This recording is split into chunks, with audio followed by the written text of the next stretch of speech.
Far too many people out here are on the internet because they realize they can steal your attention because they know what makes you click. What? The gossip, the negativity, the fearful topics, right?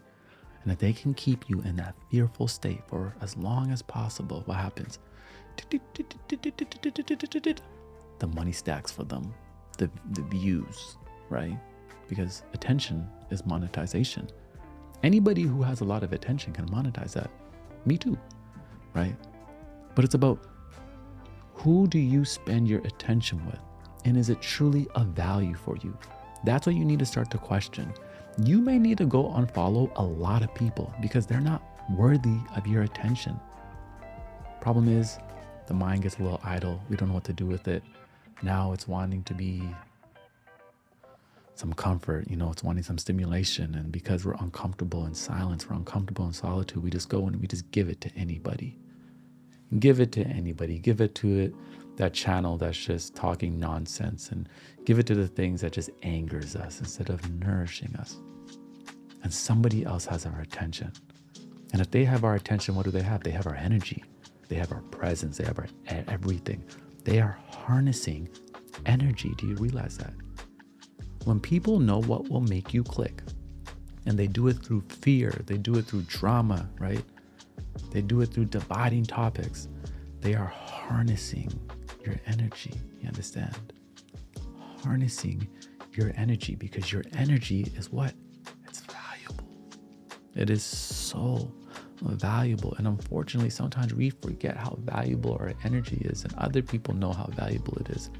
And that's why they sit behind the scenes and they think about all the best little things they could do to grab your attention and hold you there and keep you there, and then get you angry, and then get you in the comment section typing angry, because they know a lot of the times people are more prone to leave an angry comment than a loving comment. But not here at the #1 chill spot on YouTube. You understand? We are expressive beings, and we express ourselves in the comments, and we are loving and all that. It's a beautiful thing. But all of us, including myself, we still can fall victim into these other places where there's opportunists and, simply people who are harnessing our energy. I say this before, I'll say it again, and I'll say it until the day that I pass. You have a gift. You were given a gift, many gifts actually. Unfortunately, we only live for like 80, 100, maybe 120 years, who knows?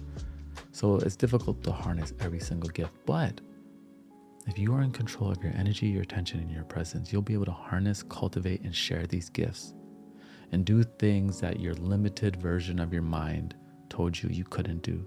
Do things that even your positive version of your mind couldn't even imagine, do you understand? Because you weren't even aware of your full capabilities. This is why cultivating our presence is so important. Cultivating our presence every single day. When I wake up, I have this app called Opal, and the first 4 hours, I'm completely blocked from Twitter, from Instagram, from YouTube, even the YouTube studio, from Threads, anything that may be distracting, the news, all of it. Why? Because I don't want to fall victim to somebody else who just spent 10 hours thinking about how they can get my attention. And because I woke up and I'm not even in my conscious mind, and I just naturally grabbed the phone and swiped, now I just stepped into somebody else's arena where they were prepared, and now they got us. And now this has swayed our emotions. And now we text our friend, hey, did you hear about this? Did you hear what was happening over here? And now we're researching. We haven't even brushed our teeth, and we're in this spiral already, when really, turn it off. Breathe.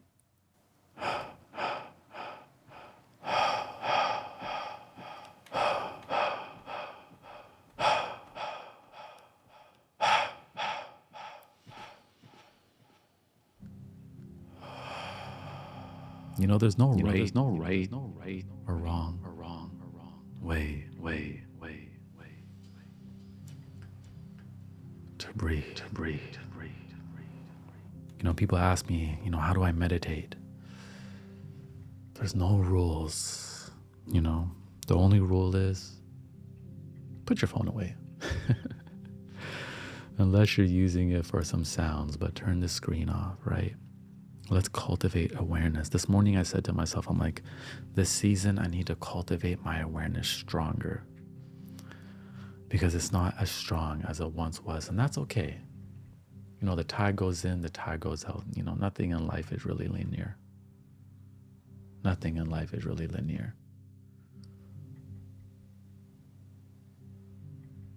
But I recognize that right now it wasn't as strong as it used to be. You know, I was in the dentist chair the other day for 4 hours. Tough dentist session, let me tell you. A tough dentist session. And I found myself like struggling about 2 hours in. I'm like, I want to check my Instagram. I just posted a video today, or my YouTube. And I'm just like, yo, relax. Do you realize none of this even existed at one point? Like, you were alive. You know what I'm saying? You were alive before like you knew what the internet was. You know, what did you do back then when you didn't have the world in your pocket? Where did you go? I explored worlds, you know, my environments, my inner environments. You know, I used my imagination, my curiosity. And sometimes we just stepped into silence, into solitude, because that's an experience as well. You know, those are the places we have to go. Those are the places we have to go today. Every day, my friend. And we do that with consistency and devotion. We transform our life. But not just the materials, we transform ourselves within here first. We cultivate peace, right? And peace is a process. But do you practice peace? Do you practice peace?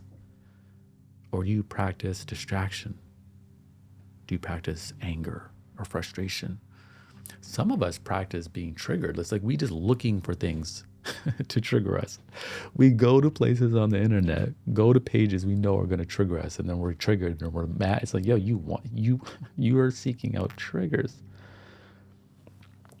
But how many of us are actually practicing our peace? Whatever you practice, you perfect.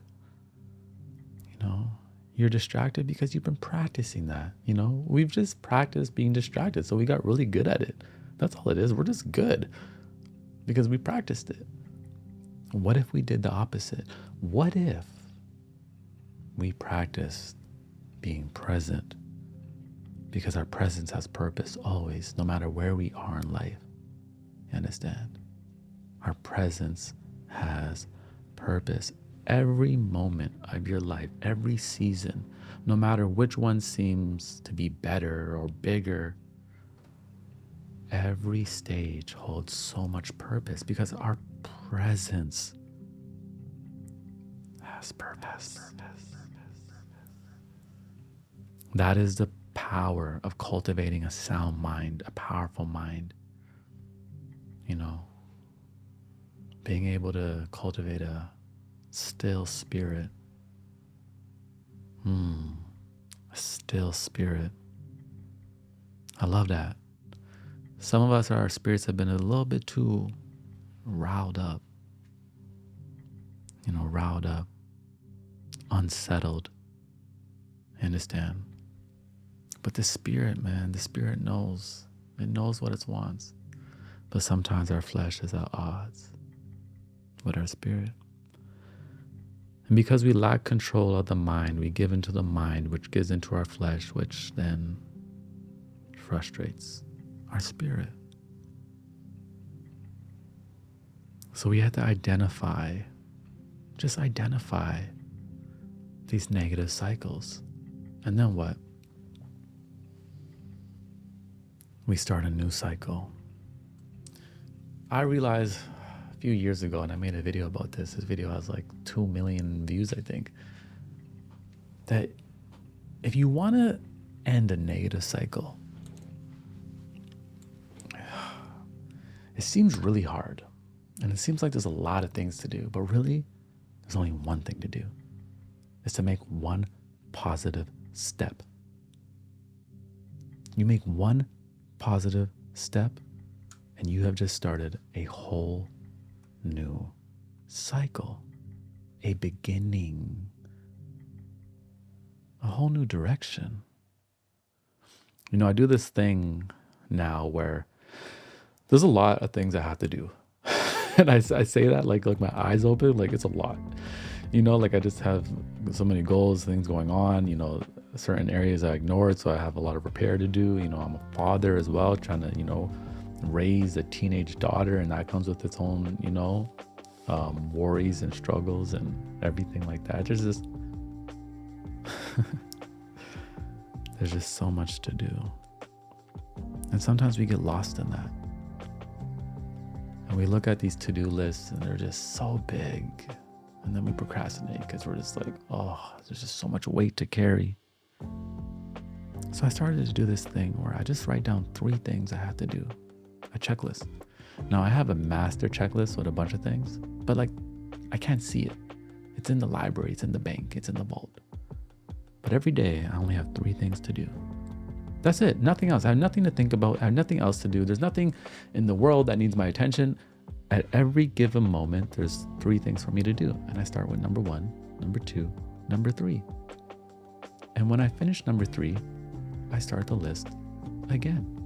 And I go to my bank, I go to my vault, and I just pick out the things I know I gotta do, and I add 3 more. And sometimes the 3 is take a nap, eat, and then call a friend. It's not always like, hey, be productive, go work, go pay. No.